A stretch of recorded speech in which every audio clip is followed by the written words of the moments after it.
Coming up next on Arizona Horizon, how the recent legislative session impacted charter schools. We'll hear about an innovative web project designed to raise awareness of the state's water challenges, and we'll find out about a local organization that helps homeless youth. Those stories next on Arizona Horizon. Arizona Horizon is made possible by contributions from the Friends of Eight, members of your Arizona PBS station. Thank you.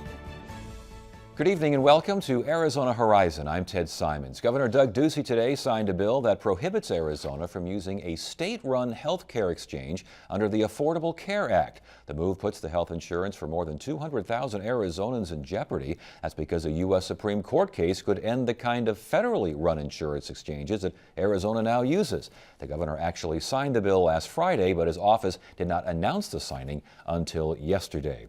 State legislature approved $24 million to guarantee loans so that charter school businesses can expand their operations. Here to talk about that and other charter school issues from this year's legislative session is Eileen Sigmund, President and CEO of the Arizona Charter School Association. Good to see you again. Thanks for joining us. Yes, good to be here. Legislative session, what are your thoughts? It was a tough, short, intense session. It was, in 12 years of being a lobbyist, it was one of the quickest, and certainly one of the quickest in 50 years. Was it too quick?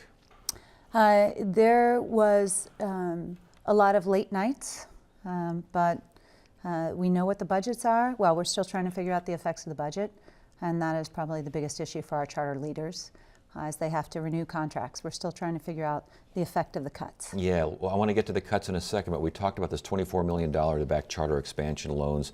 What are your thoughts on that, especially since we don't really have the details of how this is going to work? Well, and I don't really have details that this is going to back charter loans either.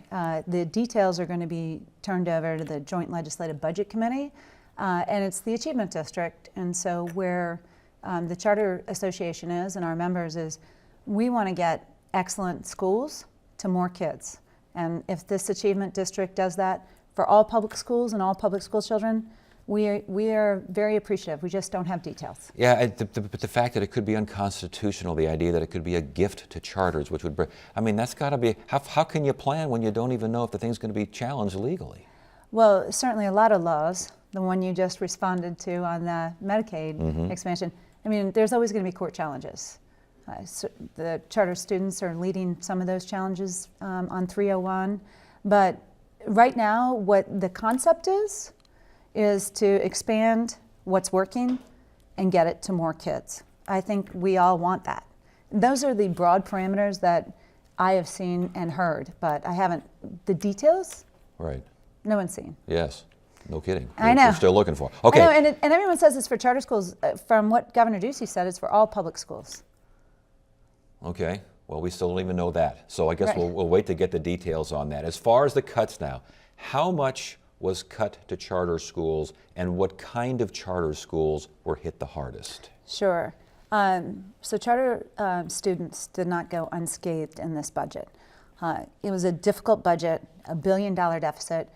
The budget cuts, there's about all charter students, which were about 200,000 right now, they're at about $20 million of continuing cuts for facilities, for transportation, for books, for technology. That's continued. $3 million was added to that bucket.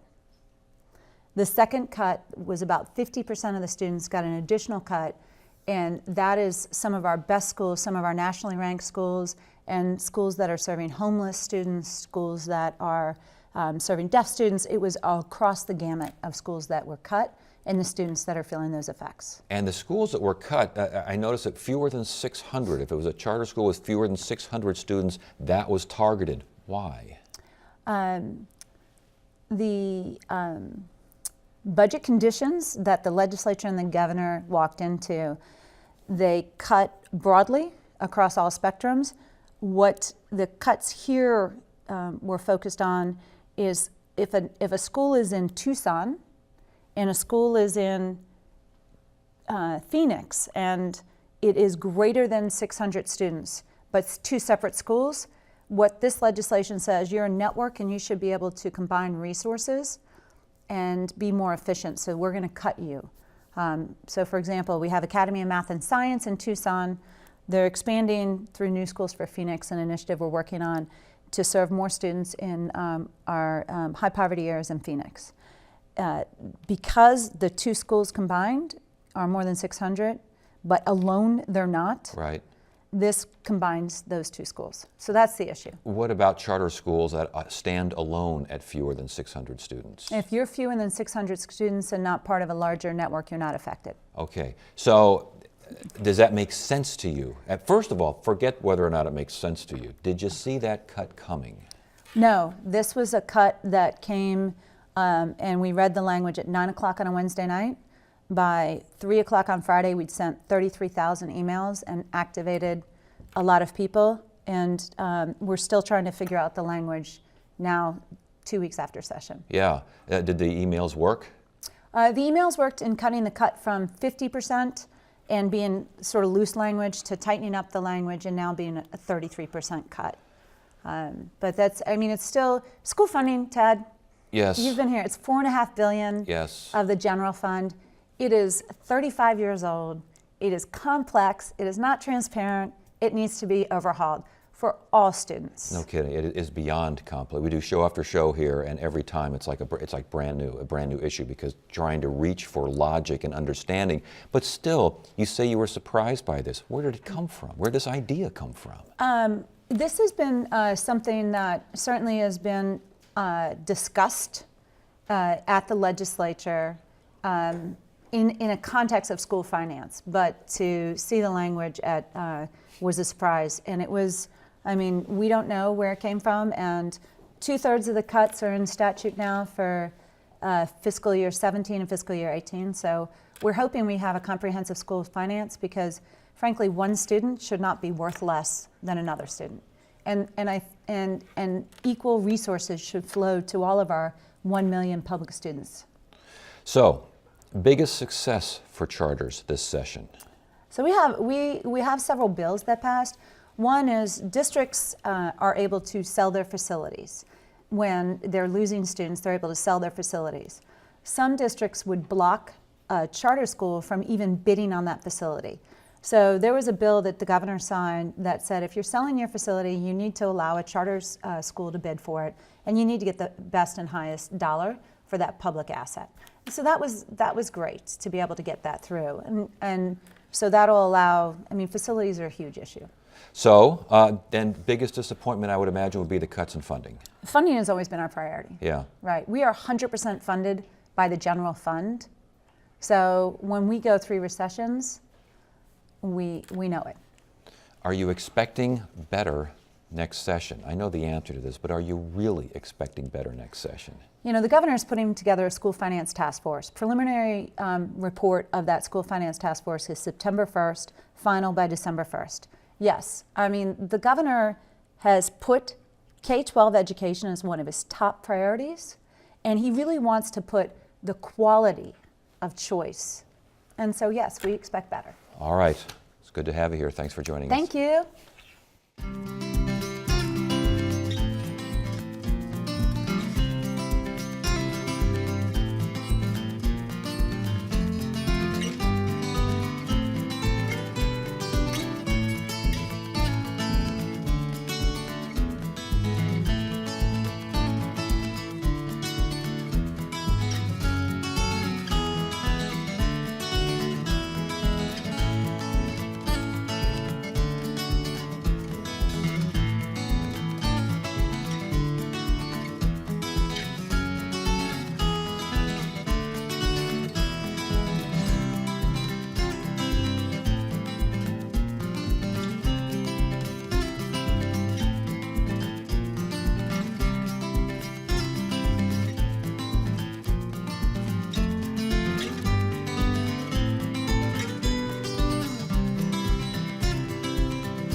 Beyond the Mirage is an innovative web-based concept that aims to raise awareness and understanding about Arizona's water supplies and demands.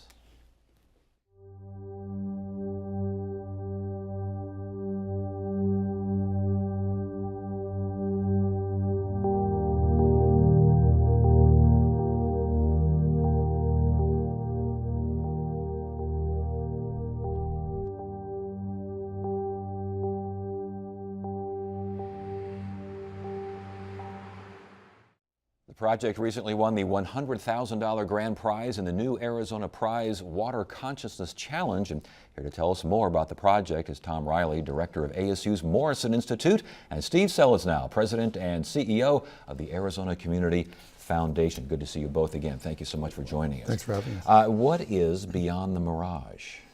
Well, it's a really innovative project that looks at the challenges for water for Arizona and really challenges citizens and young people to step up and help plan and help Arizona meet those challenges. Who was behind this project? Well, the Arizona Community Foundation formed a partnership with Morrison Institute and the Arizona Republic to really look at the important issues and vexing problems we face in Arizona into our future. And one of the things that appeared and really drew our attention was our water future. And what Arizona has done historically is had innovative, bold, courageous thinking. That's why we here in the desert enjoy a robust water environment while we look at our neighbors next door in California really suffering. And that's because of these great innovative ideas and bold leaders 40 years ago said this is what we need to do here. Well, while we don't have a crisis today, we will have a crisis 30 years from now. So the point was to how do we mobilize the next generation of leaders to act today for a problem they won't see for 30 years from now? How do you mobilize that next generation of leaders? Well, I think we saw 5 outstanding projects, various groups throughout Arizona that came to the table to look at how to engage young people, how to work with social media, and how to really kind of tap into the entrepreneurial spirit of Arizonans to meet these challenges. And we've got what? We got water experts, videographers, social marketers, all involved with this Beyond the Mirage project? Yeah, I said I was kind of just astounded of the quality of all 5 of the projects. It was a tough decision, but they're definitely up to it to help resolve this issue. They created some new innovations in technology called ClipStack, where you can take videos, stack them together, clip them together, and produce them and send them out. Anybody can do it. If you're in the technology generation, this is a great tool for them to communicate this to their friends. It's an option for news media to use content, and the idea was to really raise consciousness. When you turn on that water faucet, are you really thinking about the value of what's going down your drain or what you're taking in? And that's why we call it consciousness, because we wanted to go deeper than just awareness, and that's what they've done. You mentioned the ClipStack, which I thought was very interesting. This means that not only is there a documentary, which we just saw the beginning of, that these folks put together, but anyone can put together a documentary. And that was why that was the winning project, because the scalability of what they've created enables, we think, Beyond the Mirage to reach really thousands, if not hundreds of thousands, hopefully millions.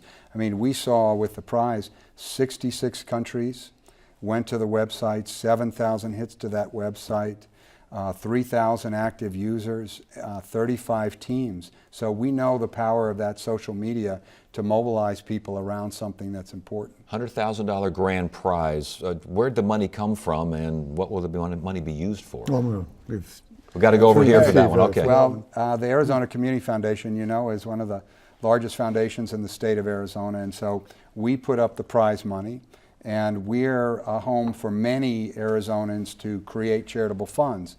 So 2 very, very philanthropic Arizonans, Hal Tashman and the Tashman Fund, and Jerry Hirsch and the Lodestar Foundation helped fund the operations of it while the foundation put the $100,000 prize up. And who decided on the winner of this particular prize?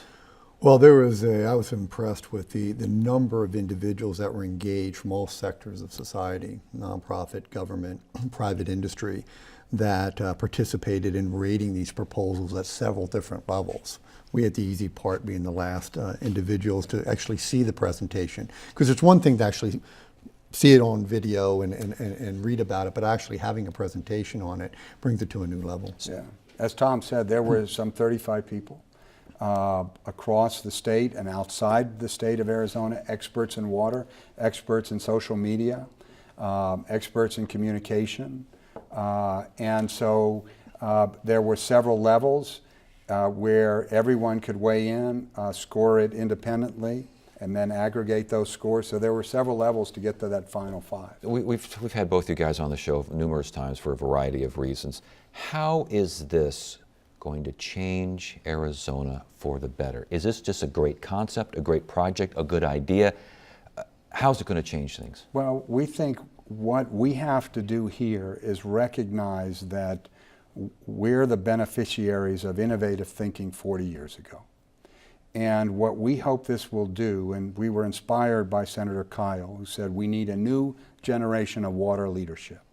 And so what we hope is that it will inspire young people who care about our sustainability, know how beautiful this state is, know what a great life you can have here, and mobilize them to act today and build the political will and support necessary to begin addressing, as those before us did, our water future. And that's what we hope will happen. Well, we know water's on individuals' minds in Arizona. The recent poll we just did, the Morrison and Cronkite poll, showed that education and water was the top 2 issues that people ranked.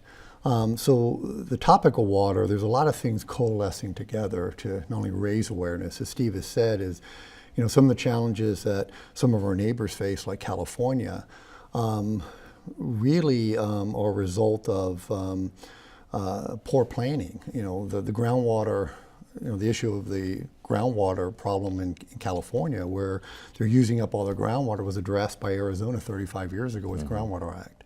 So I think that's that type of innovative thinking that we're trying to tap into, so we don't see ourselves facing the same challenges as some of our neighbors. Okay, so someone wants to get one of these clips and want to find out more about this, where do they go? What do they do? Well, they can contact the Arizona Community Foundation, and Beyond the Mirage is getting set up to introduce their plan and their program. That's what the $100,000 is for. So they can certainly contact us at Arizona Community Foundation, and we'll help them and direct them. And this is just the first of 2. The next prize is to look at technological solutions or market-driven solutions to this problem. We felt it was necessary to build consciousness first and then see what kind of new and entrepreneurial thinking the prize will produce next. Very interesting stuff. Gentlemen, good to have you both here. Thanks for joining us. Thanks for having us.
Tonight's edition of Arizona Giving and Leading looks at an organization that helps homeless youth. 8 Arizona PBS aired a documentary last night that follows the plight of 3 homeless teenagers as they struggle to stay in school. The Tumbleweed Center for Youth Development in Phoenix offers help to homeless young people through a variety of services. Cynthia Schuler is the CEO of the Tumbleweed Center, and she joins us now. Good to have you here. Thank you.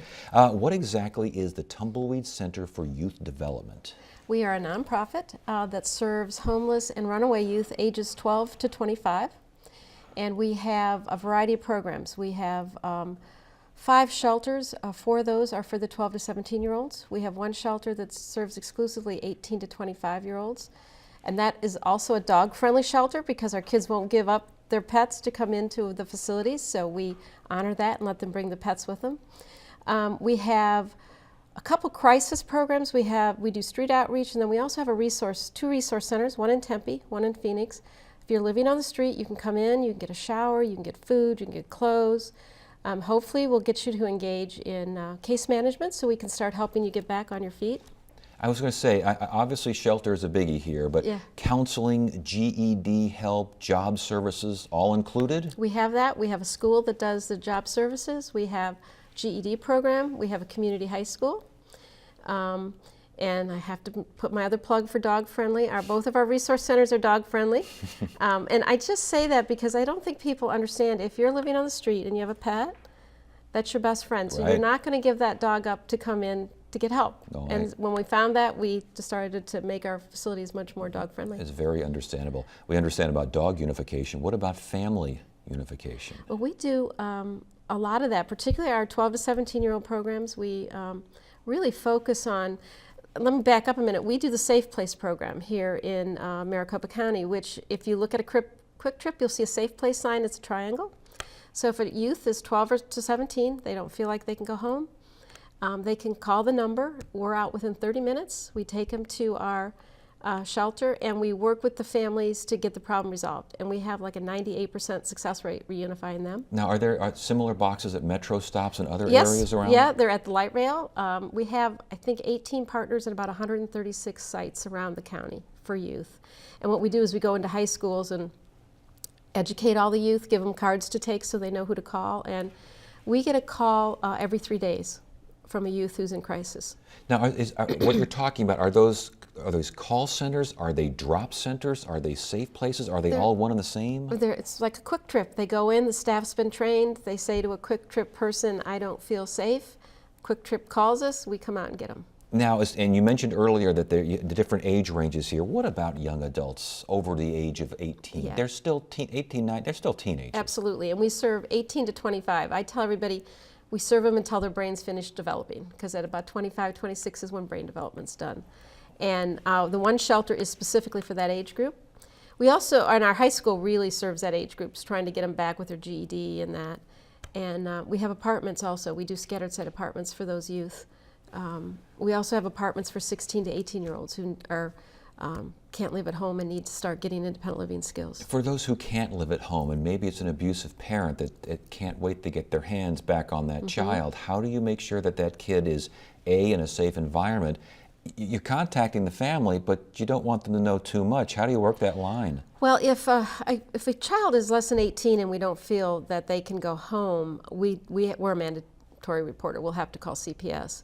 But a lot of times, if you think about teenagers, the family sort of needs a cooling off period. So the parent can say they can stay with us, and then they can stay at our shelter at no charge, and we do family counseling. And it's very successful because a lot of times teenagers can be difficult at times, and the family may be in just a crisis that we're helping them with. Let's So, talk about funding. How much of a challenge? a big challenge. When I got to Tumbleweed, we had about 90% government funding. We've reduced that to 2/3. Our goal is 50%. So we are really looking to the community to support us. And you know, it's easy to support us. They can give money. We have a donation center. We take donations, clothes and that for our youth.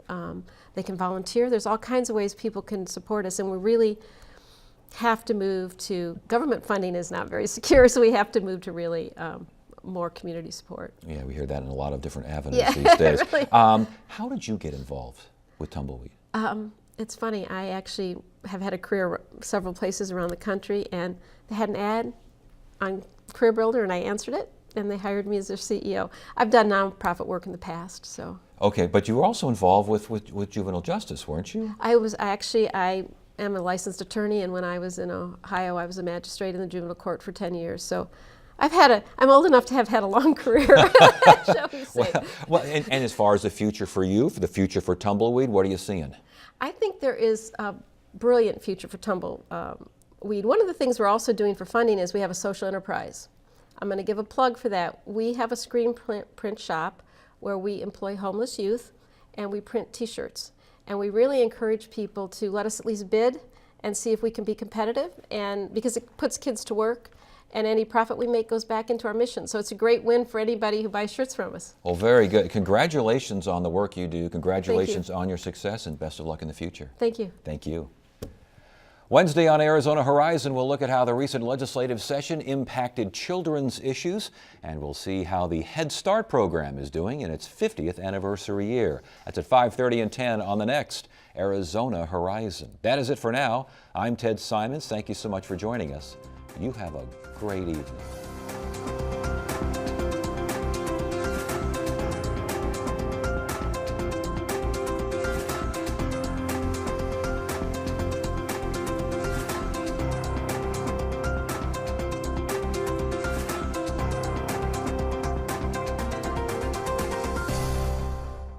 Arizona Horizon is made possible by contributions from the Friends of 8, members of your Arizona PBS station. Thank you. Virginia G. Piper Charitable Trust. Committed to changing lives and strengthening community through investments in nonprofits and strategic initiatives.